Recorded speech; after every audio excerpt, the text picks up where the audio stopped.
We really wanted to take that moment because we know it's hard work. We know it's hard work. So thank you. Michael Haggard. Again, thank you everyone for being here. My name is Michael Haggard of the Haggard Law Firm, and I'm here today with the loving mother of Tyre Sampson, Nekia Dodd. As you know, the family filed a wrongful death lawsuit yesterday in Orlando, alleging product liability and negligence against three primary entities. Number one, Fun Times, which manufactured this ride. Number two, Icon Park, which ran the amusement park. And number three, Slingshot, which operated the ride. Ladies and gentlemen, this tragedy could have absolutely been avoided very simply with one thing. With this $22 seatbelt, if it had been employed as a secondary restraint, Tyre Sampson would not have fallen to his death. Nekia would be working with her honor roll student right now, finishing 8th grade, picking out his outfit for 8th grade prom, and getting ready to start football at St. Louis Power Eastside High. That's where we would be if this simple $22 device had been employed by Slingshot and Icon. Simple as that. As you all know, there were 30 seats on that ride. It would cost $660. $660 to save the life of a 14-year-old. They would have paid for that in 2 cycles of the ride. Simple as that. This calamity of errors and mistakes and negligence has crossed over from Europe to Orlando. Fun Times decided to develop a ride that went higher than any ride in the United States. From 430 feet, we would send passengers down at 75 miles per hour, 4 Gs, that's 4 times gravity, and start it at a 30-degree tilt and stop it at 100 feet. There's no ride like that in the country. They wanted to design it as high as they could, as thrilling as they could make it, despite the fact that they knew that seatbelts have been employed as secondary devices throughout the country in other freefall rides. They knew that because on one of their own rides that was at a park, the operator installed seatbelts for safety. But yet they had one harness, and they sent out a letter to operators saying you don't need a seatbelt, despite knowing that other operators had recommended that. That other operators did not employ the tilt device because they thought it was too dangerous. But it didn't just happen at the design of the ride. It didn't just happen with trying to make it that crazy. Icon Park wanted that. Icon Park wanted the new greatest ride to add to their rides, and they had already had a relationship with Slingshot because of other rides at the park. Despite Slingshot's shoddy history of 4 prior incidents, Icon Park brought them there, and then Slingshot took over. And as you've all learned, the state of Florida, through an official report, found that Slingshot modified the seats 1 and seat 2, to be for bigger riders. They modified it from a regular opening of 3 to 4 inches to up to 6 to 7 inches. The one safety device. They didn't have this secondary layer of protection. They had one harness, and they intentionally manipulated it to the point where when Tyre Sampson was on the ride, it opened approximately to 10 to 11 inches, and that is why he fell out. It goes on and on. The manufacturer in their manual says no one can ride this ride if they have over 287 pounds. Yet, there wasn't a sign saying that.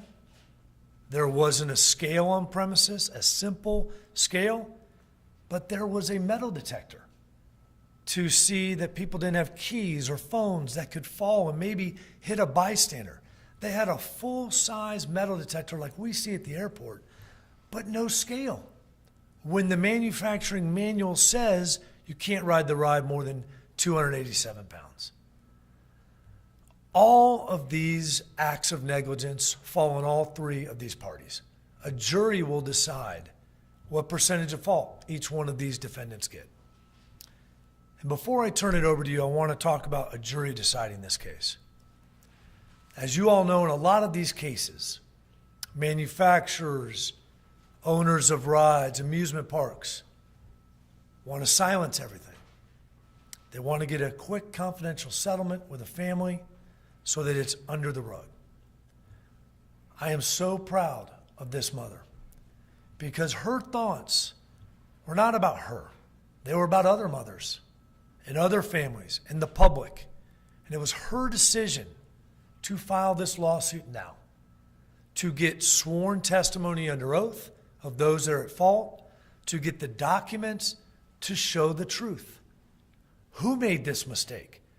We still don't know who actually manipulated the seats, when they manipulated the seats, and who knew about it and who directed it. And Nekia Dodd wants the public to know. She wants every mother out there, every family member to know so that we can do one important thing. And that is to make sure this never happens to another child or a family. And I thank you so much for having the courage to do that, because we have to get these answers to change the law. The law is different for amusement parks in every single state. Every single state. And it has to be changed so no family goes through this again. Thank you for being here, and Nikki and I are available for questions. Mr. Haggard, are you saying there won't be an out-of-court settlement, that you are promising a trial if this all, if we're going? Well, the nature of what we find out will dictate that. So if we can find out what happened and we have enough information to go to the federal authorities and go to state authorities and make the changes, at some point, that is the primary concern. That won't happen in a month because we won't get documents in a month. That won't happen in 2 months because we won't be able to take depositions. But once we have that information, at that point in time, it obviously will be up to the family. And I strongly encourage the media to continue to push these questions so that we get these answers. And as you know, sometimes questions and documents can be attempted to be confidential in court cases. So that's where the media can help. Ms. Dodd, could you put your story to the microphone so we could ask you a couple of questions? Yes. Thanks for joining us. I know this is very, very hard for you. Can you please express to us, from a mother's perspective, how difficult this is to realize something like this? One of your children having fun on spring break and something like this that nobody wants any child to have. Heartbreaking, heart-wrenching to get a call from your child's, family. We call them family, so I'll say family members out of town, to get a call saying your child is not coming back home, and he was only out on spring break enjoying himself for the good grades, the accomplishments he had, enjoying himself. So to get a call over the phone and not to be there as a mother, to comfort, tell us it's going to be okay, that's very disturbing. It's heart-wrenching. It's heart-wrenching. I couldn't do anything for my son but cry over the phone. I couldn't touch him. I couldn't hold him. I couldn't hug him. I couldn't do anything. I don't wish that on any parent, any parent. Ms. Dodd, what changes would you like to see to make sure no other parent has to experience what you experienced? More stricter laws for the rides. If it's, again, going up like a certain amount of feet in the air, weight restrictions, more workers, better safety protocols. That's it. What was Tyre like? Can you tell us what he was like? Tyre was my personal teddy bear, as you all know. We called him Gentle Giant. He was known as Gentle Giant. Big Tick was the football name he picked up during the course of the football. But Tyre was the type of kid that you couldn't help but want to converse with him. You wanted to get to know him. What was he thinking? He just had that magnet, like, who is this child? Very well respected, well mannered, no problems with the football team, nor school, nor family. He was a very well respected kid, humble, one of the most humble child I've known at the age of 14. Very humble. Can you show us your shirt that you're wearing right there that honors your son? Just Big, over in the front. big Tick. Tick? Can you explain that, his nickname? Tick is the name that he received from the football team. Big Ticket, meaning ticket out of St. Louis, basically. Yes. Dodd, how would you like your son to be remembered? And sorry about your loss. Thank you. I want him to remember as a loving young man at the age of 14, very well mannered, no problems at all. I mean, just would give you the shirt off his back if you ask him right now. Character. I mean, he was a go-getter. He was a go-getter, and for him not to be here, this is devastating. He was on his way. You know, he was going to be known, but not like this. He was going to be on the football scene, the NFL team, not through this type of way. No. Where were you, if you could take us through that day, when you first found out about your son's death? What were you doing, and what did you go through those first minutes, first hours? How did that whole day hit you? I got the call. It was like late that night, that Thursday night. I was with my youngest daughter. We were about to do a little movie or a pizza type thing because, you know, they were on spring break. I get the call, and I instantly thought that, okay, Tyre never keeps a full charge on his phone, so I'm thinking he's using the friend's phone. And I pick up, and I'm like, hello? He was like, hey, Mom. So I'm instantly thinking, Tyre? He was like, no. Hey, Mom. I'm like, what's going on? And to get the news over the phone, that is devastating. My whole concern was, is he breathing? And are you with him? That was my main concern. Are you with him? I needed you to be with him because I wasn't there. So I needed somebody that I left in charge of Tyre to comfort him for me because I had to do it over the phone. So that was gut-wrenching. Yeah, not a good feeling. If you had something to say that the company's responsible, what would you say to them? They can take the ride down completely, you know, just get rid of it altogether. That's too big of a risk. Not enough safety measurements. Take it down. Ms. Dodd, any particular stories you want to share about your son? And have you personally been to the site to visit it? I know it's probably tough. I'm sure it's tough for you. Have not been to the site. I have not. I have a lot of stories to share. Tyre was, he was just a humble kid. You know, he had this basketball was another sport that he played. He played for City Garden.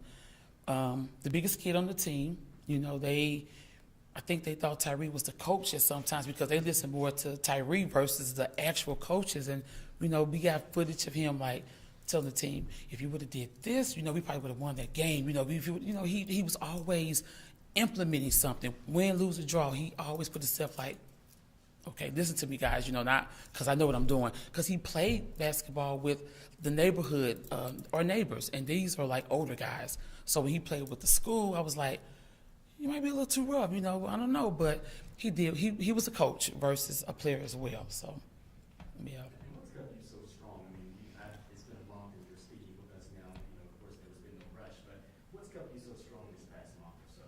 I have a 9-year-old that I have to be there for. You know, I have other family as well, but my 9-year-old is my main focus right now. And Tyre wouldn't want me to crumble, so, you know, he had that, you know, that strong demeanor. I have to keep it up in a sense, but my daughter, I have to be strong for my daughter. What's your message to families that are looking at the situation, not able to grasp something like that's happening, and now that you're pursuing this lawsuit and want to see changes, what is your message to families with children?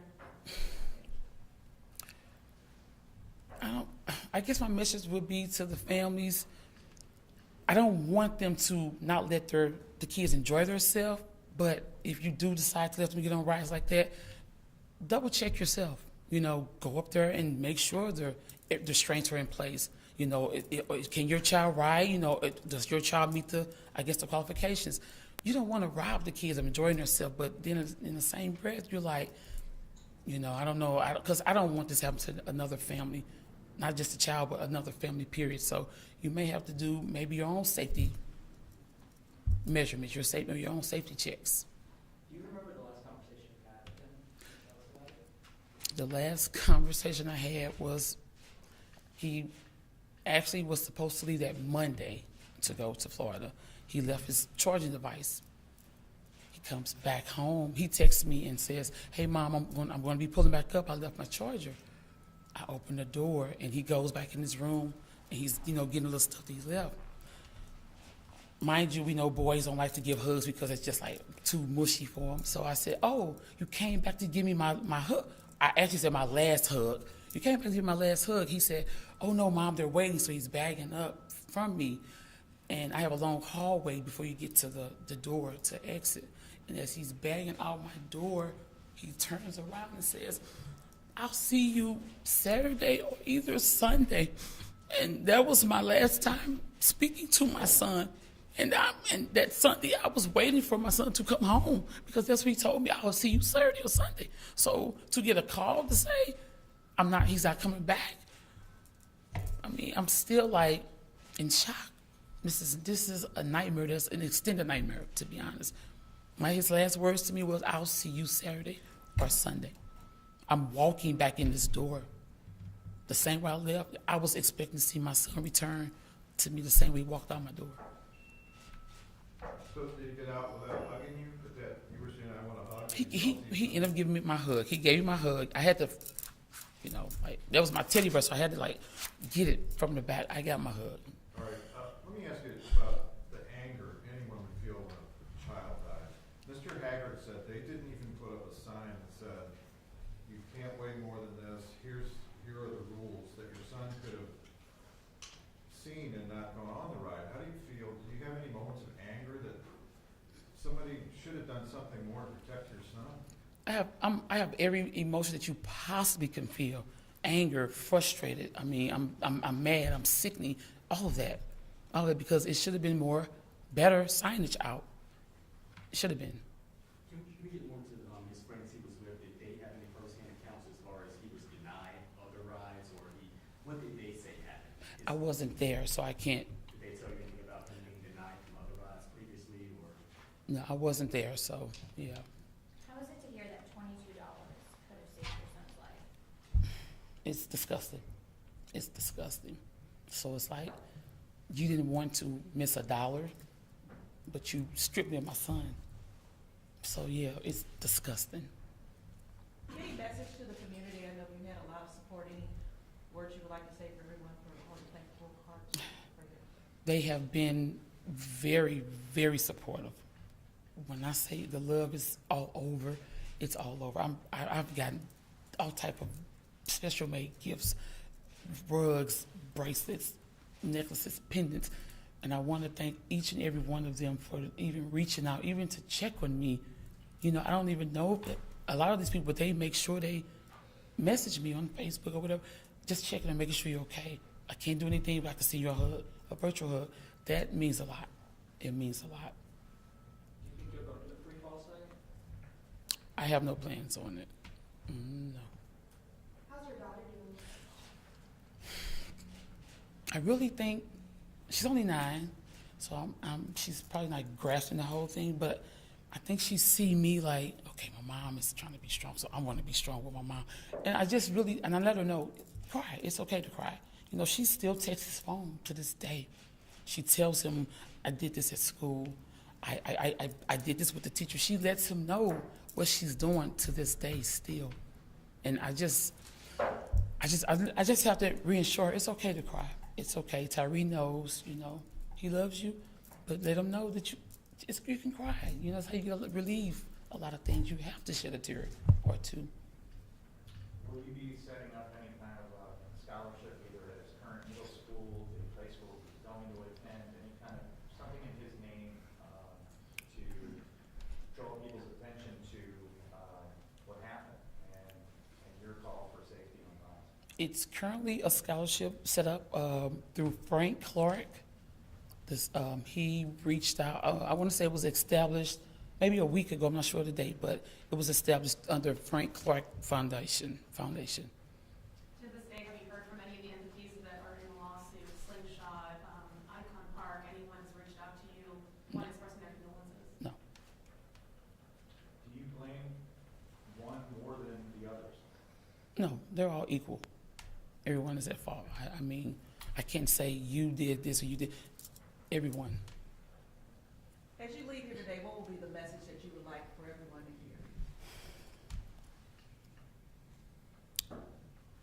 to be as a mother, and under these circumstances, and I've been saying this to my family since this happened.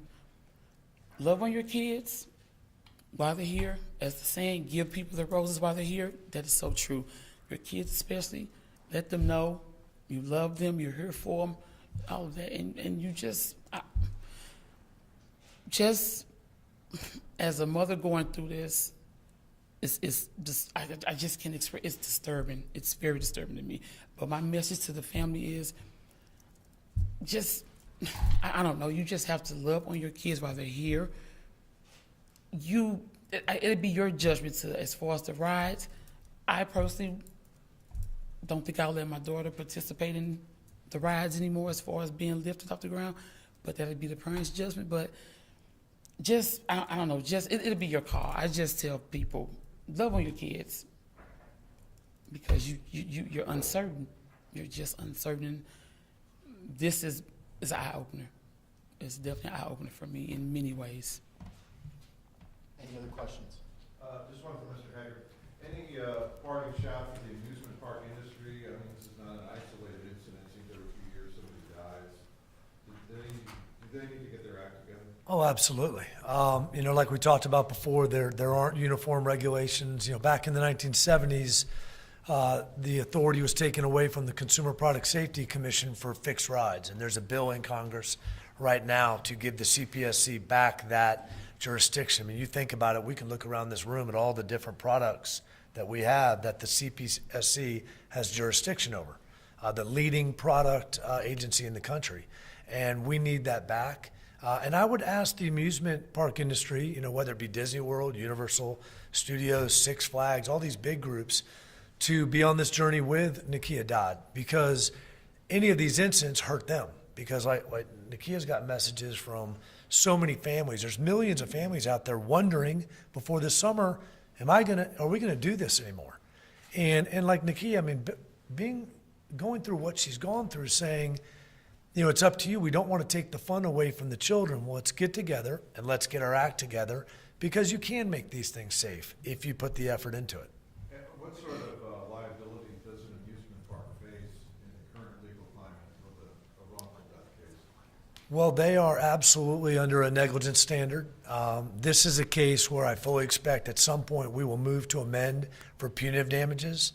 Obviously, there's been a lot of questions about, is this a criminal act? And what's really interesting about the Department of Agriculture's findings is that this was intentionally done.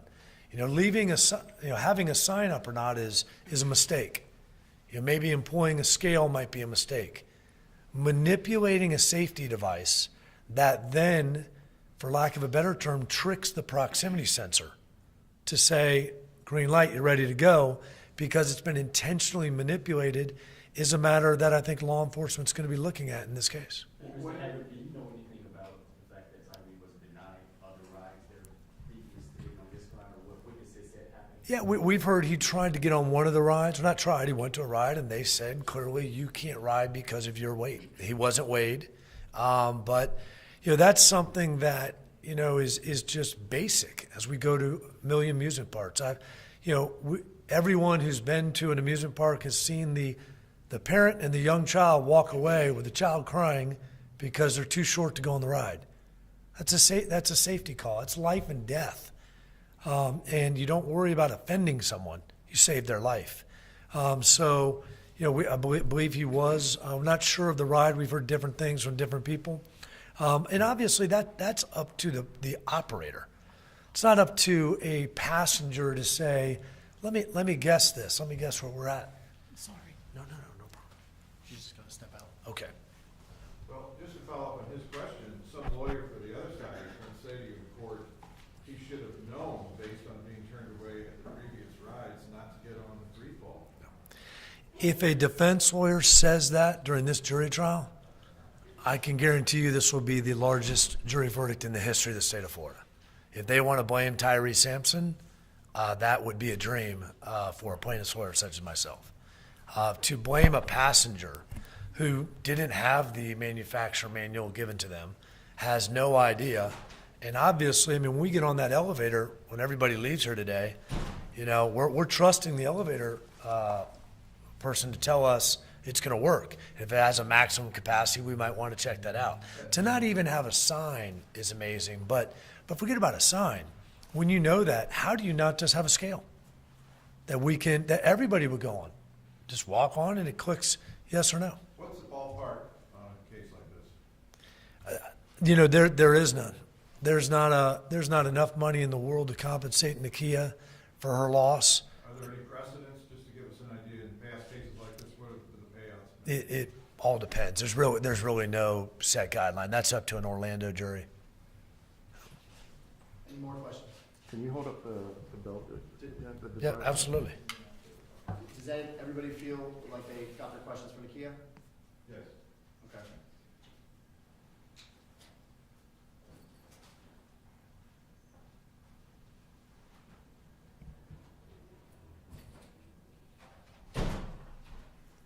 That good? Thank you.